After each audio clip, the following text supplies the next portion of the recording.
Welcome to a new video about drawing and animation. So today, as I promised you, we will talk about the timeline in Moho, and as we progress throughout the video, we will see how everything works, and I will be giving you some extra tips that will help you create more fluid animations. So just grab a cup of coffee, remember to activate the subtitles if you need them, and let's get started. Today we will work with this character called Bigsby, who is available in Moho 14, but don't worry, you can use any animation available in your version. The important thing today is to understand how the timeline works and to learn the meaning of all the icons that appear while we are animating to finally be able to make better animations. So to start, as you can see, this is a character drawn in Moho. It has bones and a small animation. For those who want to know how to draw a similar character and how to use bones, dynamic bones, and actions, I will leave a link in the description. As we all know, the timeline is the bottom panel where we work on our animations. We usually believe that these points are related only to a vector of our character or a bone we are animating. But is not only that, these vectors could also represent our camera's actions or objects. Each thing we create will have a specific channel and a vector point, and not all of them represent the same. So now we will see how to identify them. So let's start checking everything step by step. But first, I'd like to show you an important action that will help us visualize which part of our animation will be seen in the final render and which part won't. So to do this, we can go to View and then choose Show Output Only. Unlike previous versions in Moho, here we can see that the background that will not appear in the final render directly turns black. If we enlarge the background in this case, just remember that everything that is not seen will not appear in the final render. Okay, now to have a better idea of what they look like, just let's compare the old timeline with the new one. As we can see, both timelines look pretty similar. There are some new buttons that are more comfortable to have them here, but in terms of animation the format remains the same. So for those who still have previous versions, don't worry. Today we will talk about how to understand the timeline and improve our animations. One of the new buttons they added to the new timeline is the toggle frame 0. The shortcut is Shift-Command-D, and if you do it twice, you can go directly to frame 0 and then to the frame where you were previously. It's really useful if you have really long animations.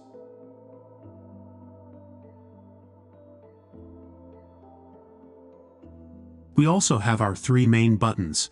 The first one is where we are right now. From here we can always see the channels that correspond to each part of the animation, and each channel is represented by an icon that will change depending on the action. We'll see that in a moment. We also have the sequencer channel. From here we can see our animation from another perspective. As you will see, each channel has the same name as each layer, and from here we can move our animation, duplicate it, or add audio files. And then we have the motion graph. So let's talk a little bit about it because this is very important. The graph mode in Moho allows you to inspect an animation curve plotted as values on a graph. Looking at things this way can help with evaluating acceleration changes in direction and other properties of motion. This means that if I select any bone or vector of my character that has an animation, that will be represented here as a line. So for example, if you move a bone, an object, or a vector, and you want to adjust the speed, movement, or just correct small details like the rotation or location, everything can be done from here. So if your animations look robotic or with strange movements, all that can be fixed from here. From here, we can move the vectors as we normally do, but if we select one or more vectors and use the Bezier action, this will allow us to create nodes in each vector, and if we can control each vector, the fluidity of our animation will definitely be better. This will be really useful to us in many ways, but we'll talk about this panel again in a moment.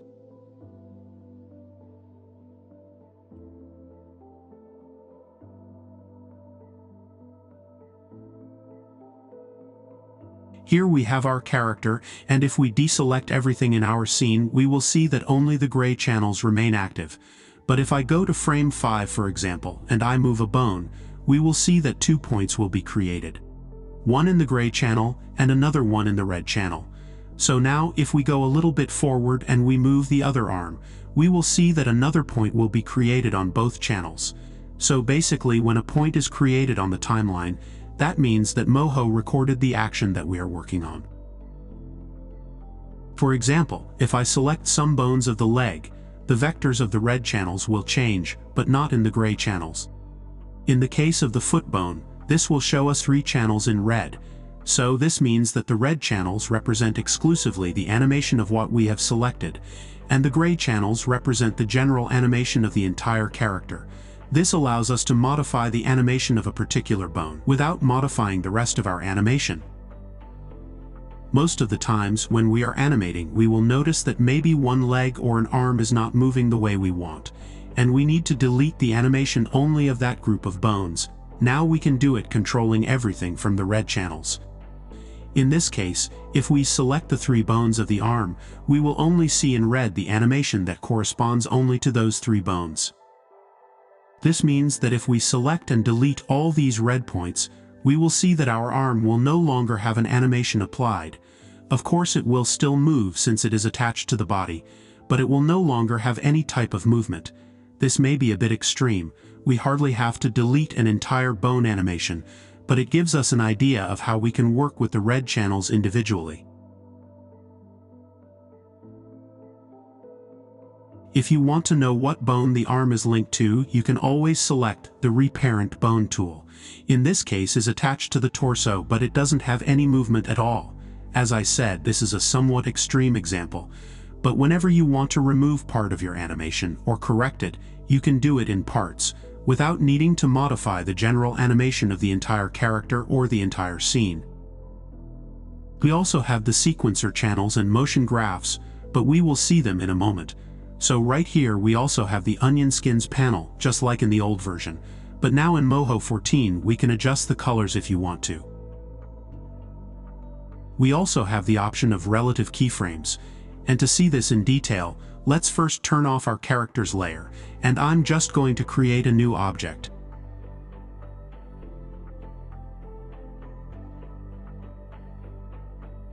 Now imagine that you have a very simple animation. In this case, for example, I'm going to use only 5 keyframes. But what if now I want to move the entire animation a little bit down? It would be really tedious to have to modify each keyframe separately and end up with something like this.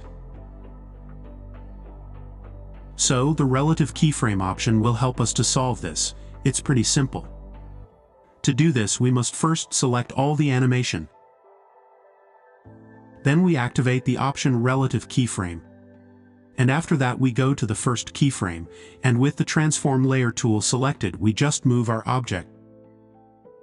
All the keyframes will copy the new movement or position. This will save us a lot of time if you need to move objects that have already been animated.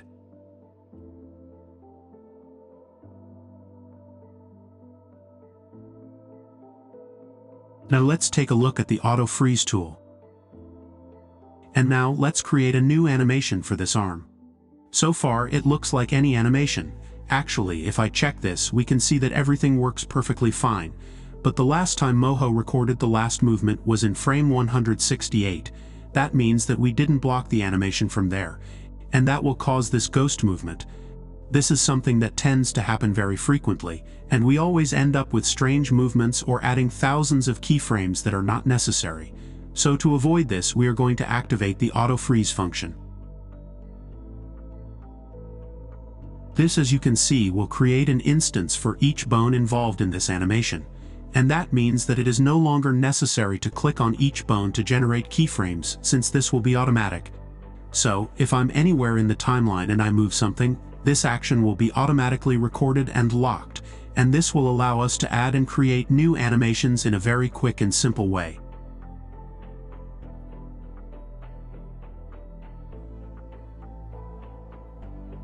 Now, if I go to frame 168, we can see that there is no longer any ghost animation. But let's be clear, this is a great tool, but you must create your animations in the normal way.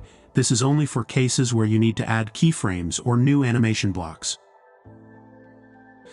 A small tip to view a specific sector of our animation is to click on Command and then click on the green area of our timeline. By doing this, every time we click play, the animation will always start from where we have our mark. Now if we click in the green area and then we click on Control and drag, this will allow us to move our animation.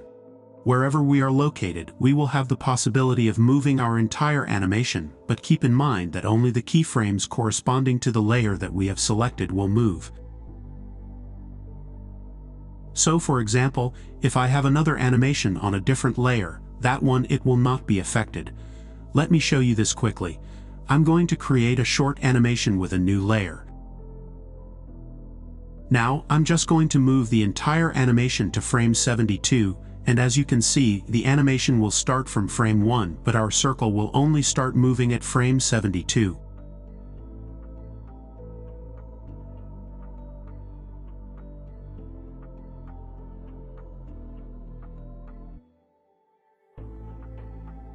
Okay, let's continue.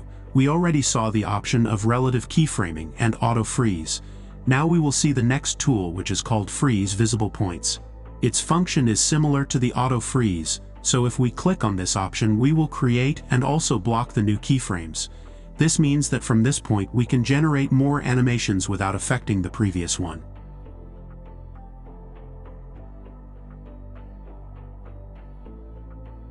The next tool is called Reset Visible Points. In this case, if we click this option, our entire character will return to the original position it had in frame 0. It is a very useful option if you want to start a new animation from scratch, without having to go back to frame 0.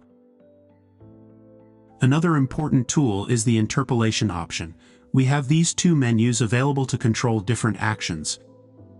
For example, if we go to a specific place in our timeline where we do not have any animation at all, and we select the Easy In and Out option, and give it an interpolation of 2, any type of keyframes that we create from now on it will move every 2 frames. So, I'm gonna try to do this quickly to show you how it looks. You just can set the interpolation mode to achieve exactly the timing you want, like smooth, step, easy in or easy out, and many more. Just practice using it, and if you can master this tool, it will help you solve more than one problem in the speed of your animation. So right now we have an animation with a smooth interpolation of 1. And in this version of Moho, if we select the keyframes, we can check what interpolation I'm using, and we can also modify it. This of course will always depend on the effect that we want to create in our animation.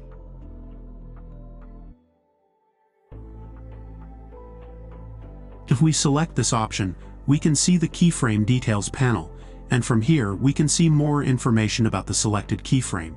We will be able to see what interpolation I'm using, the duration, the intervals, and we will also have the Stagger option. We can see the Stagger option working in some of my keyframes, and as you will see they have like a small green line. It is a great tool for cases like this one where the character has to perform some type of stretching. It is also possible to apply this option to more than one keyframe at the same time, and it is always good to have a certain space between the keyframes so that the effect can be more appreciated.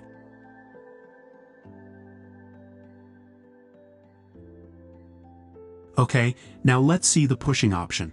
This option will allow us to push the keyframes to generate more space in the animation.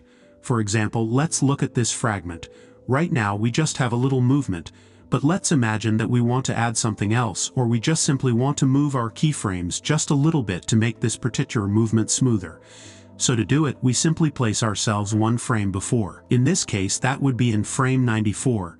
Then we have to adjust the interval, which is 1 in this case. And finally, we can push all the keyframes.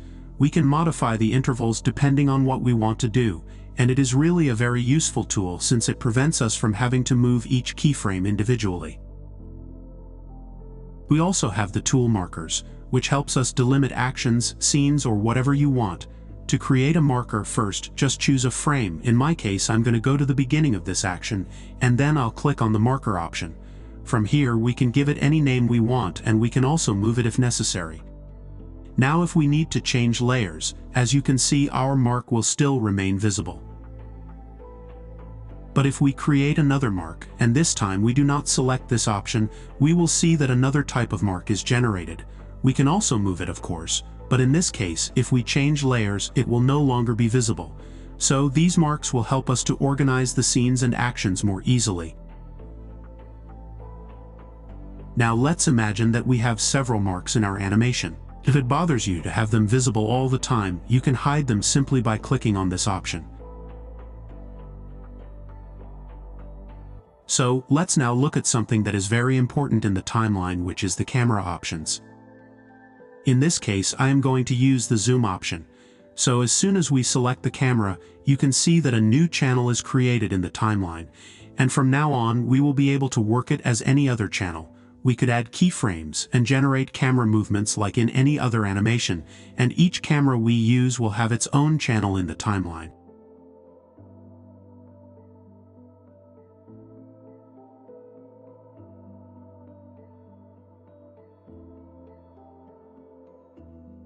But there's something we can't forget. In our scene, we can select keyframes, object or bones, and we will see that the timeline will change depending on what we select. But the camera keyframes will always be visible, even if we change layers. They are always there, so that is why it is important to be extra careful when we are selecting keyframes, because we can mistakenly select some camera keyframe without noticing it, and that is why we have the option to hide the camera, precisely to avoid making these mistakes.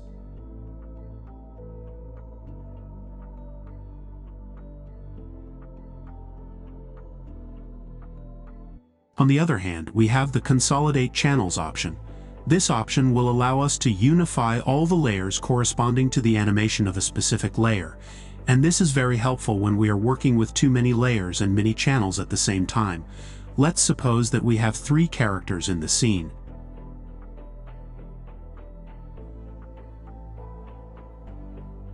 When you select the 3 of them, it would look something like this. Each one will have the name of its layer, and from here we can see the entire animation all at the same time, and with the tool Consolidate Channels, we can unify everything to make it easier to work or analyze. So now let's talk a little bit about navigation. We know that we can use the arrows to navigate frame by frame, but if we are in a specific keyframe, and we want to advance to the next one, we can do so by pressing Alt and the X key. And if we want to go back a keyframe, we can do it by pressing Alt and the Z key. This is good to know, since sometimes when we are working with very long animations we may get a little lost. And here we have another important detail. If we select a specific keyframe in our animation and we give it a color, we can navigate between those colors just by pressing Alt W and Alt Q. Both are 2 very simple options, and they could save us a lot of time.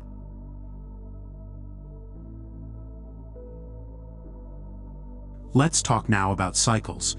In Moho, as we know, we can select groups of objects, bones, or even layers, and then we can create cycles to create specific loops to repeat a certain action over and over again.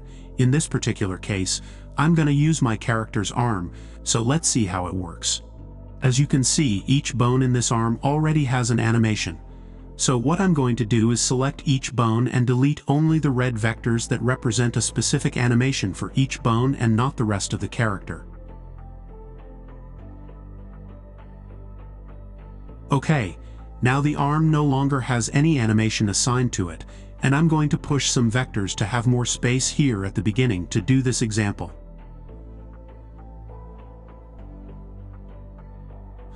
Okay, so now we will activate the auto freeze option, and then we are going to generate just a tiny movement.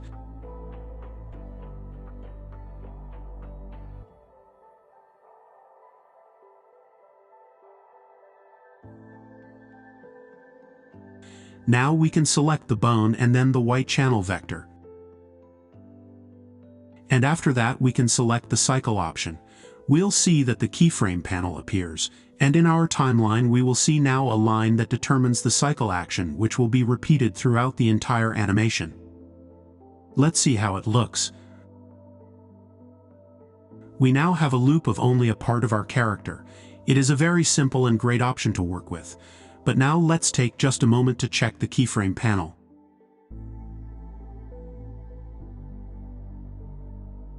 First, we have the absolute option, and here absolute means the number of our frame, which in this case is the frame number 2. So it doesn't matter how far the cycle goes, because if we are at frame 100 for example, it will always return to frame number 2. On the other hand, relative means that it will take us for example 20 frames back. It doesn't matter where we create the loop, it will always go back 20 frames. Now if we move our keyframe, our entire loop will also move, and that's because Moho will always maintain together the number of frames that you have created for the loop. Another option that we can find within the Keyframe panel is the Stagger option. But before selecting it, we're going to quickly reduce the number of frames in the timeline so you can see how it works. So I'm going to change this number to 22.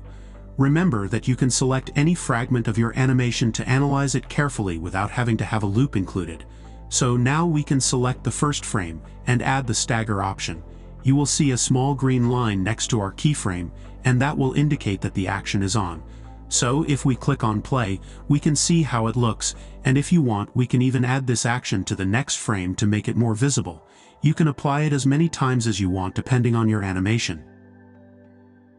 You just try to apply this action with frames that have different distances from each other. You will see very interesting results.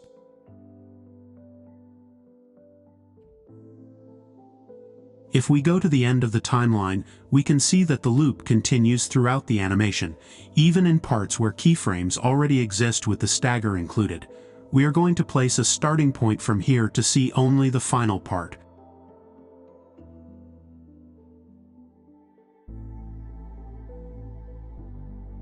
The stagger is a very easy action to use, and it will really help us give a little more realism to the movements without having to create the animation ourselves.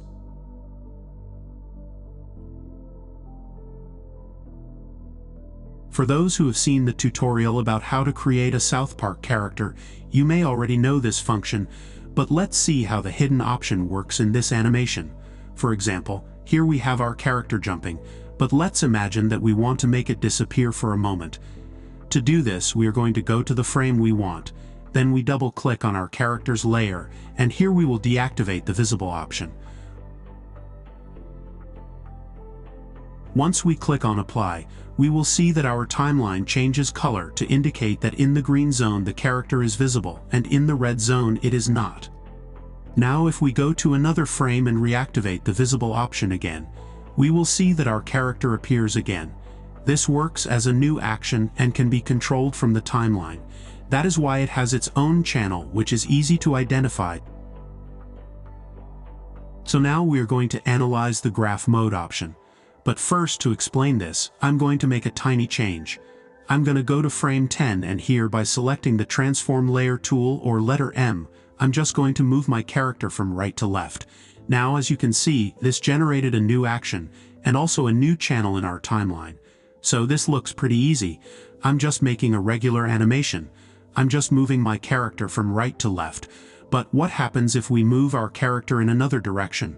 Like up or down, for example. And you will notice that if we do that, we will see that we are moving our character, but the keyframe is always the same, and that means that this keyframe, it's only telling me that there is an action going on, but it doesn't say what kind of action exactly. So if you want to have a better fluidity in every detail, you will have to use the graph mode to split this keyframe to work all its axes, and this is how the magic happens. So when you are in the graph mode, you will find these lines, and these lines will always correspond to the layer you have selected. So let's do something to show you what I mean. I'm just going to make a small rotation, and if I do this, you will see that a new channel will be activated, and this channel will correspond to the new rotation that we just created. But wait, because we still cannot generate any changes on this line yet.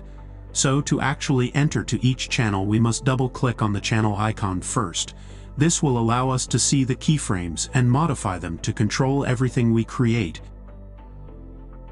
If we double-click on the main channel, we will see 3 different lines that will also help us control the character.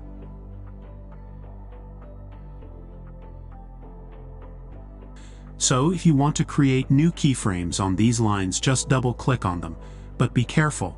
Remember to check the animation as you create the new keyframes just to be sure that everything is looking good.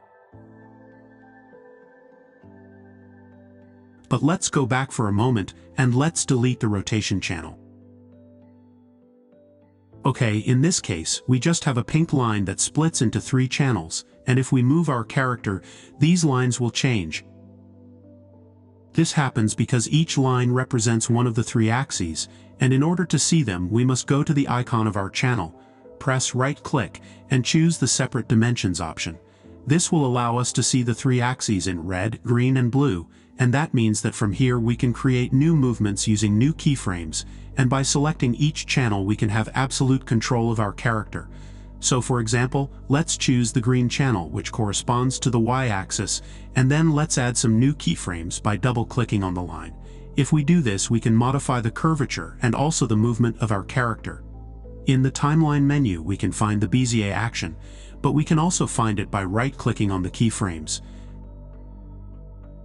These nodes will allow us to control the fluidity of each movement, so try to use them when you see that your animation looks a little bit robotic. Once we are done, we can unify all the channels again. Remember that if you want to watch all the three channels again, just simply click on the channel icon. The deeper you go into these channels, the better you will be able to control your animation. But now let's go back to the main channel and delete all these keyframes. So far we have a very simple animation, but there's something we can do in Moho because there are some pre-designed actions that we can use. If we click over a keyframe, we will see what kind of actions we have. But before doing that, let's check our graph first so you can see the difference. You can see that so far our animation is pretty simple. So let's go back and let's add the bounce action.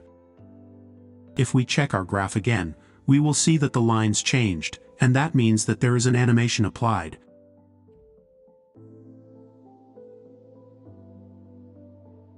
We don't have enough space to see this action clearly, so let's add a little more space between them to see what happens. Depending on the case, the more space we give it, the better. And as you can see, if you want to work with a ball or some similar object, the bounce option would be very useful. Moho allows us to have a group of predetermined actions that you can use to make your work easier, or simply to see how these effects can be achieved by analyzing the graph channel.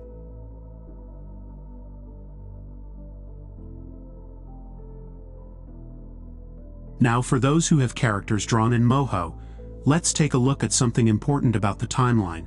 But for that, I'm going to quickly draw a star first so we can check this example. So, if we have a new object in the scene, like a star in this case, you will notice that the way the channel works is always the same. So, if we generate a rotation, the rotation channel will be activated. If we move our object, the motion channel will be activated. And remember that this one can be expanded to see the three axes.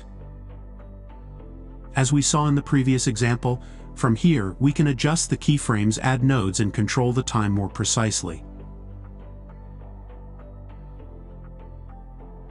Now if we choose the Transform Points tool and select a vertex of our object, that will also generate a new channel in the timeline, and of course we will have the gray and red channels to work with.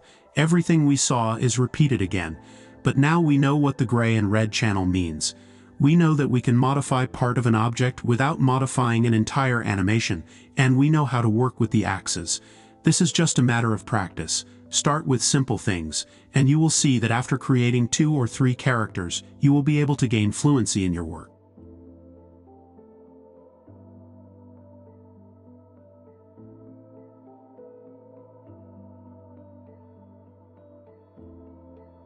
And here's something pretty useful. If we go to the top menu to the View option, and then Timeline Channels, from here we will be able to see a list of the icons that Moho can show us.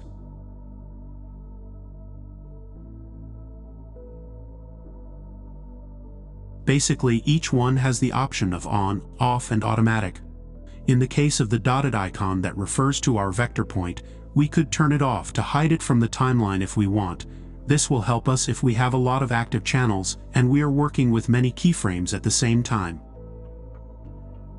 Now let's take a quick look at another interesting option. Imagine that you have an object on stage like a lamp or something that you want to change color. So first, to show you what I mean, I'm going to create a simple animation. And here is the important detail. At the moment we change the color, you will see that the object channel, the vector channel, the color, and also the motion channels will be activated. The thing is, don't panic every time you see a lot of things going on. You may even have channels that you are not even going to use. So everything will depend on the animation you are creating, and something important is, the fewer keyframes we have, the better. And that's because having many keyframes is not always synonymous of a good animation. Practice, keep the timing in mind, and just don't fill the animation with tons of keyframes that will later be very difficult to fix. Inside the animation menu, we will see many options that will be helpful to us to work with. For example, when we want to extend an animation fragment, which is complex to do manually, we can always use the Rescale Keyframes option for that. Just select the keyframes you want to work on, and once you select this tool, you will see this panel. It's very easy to use. And in this case, I'm going clip on rescale the entire document. So far we know that my animation starts at frame 1 and ends at frame 206, but I already selected my keyframes and they start at frame 1 and end at frame 11. So if you want to make some space, you could change it from frame 1 to frame 18 and that's it. That's all you have to do. All the selected keyframes will be adjusted to the new values, and Moho even allows you to choose channels if you wish. This is another good option to help you with the space and time of your animation, or simply to make some space to add new objects.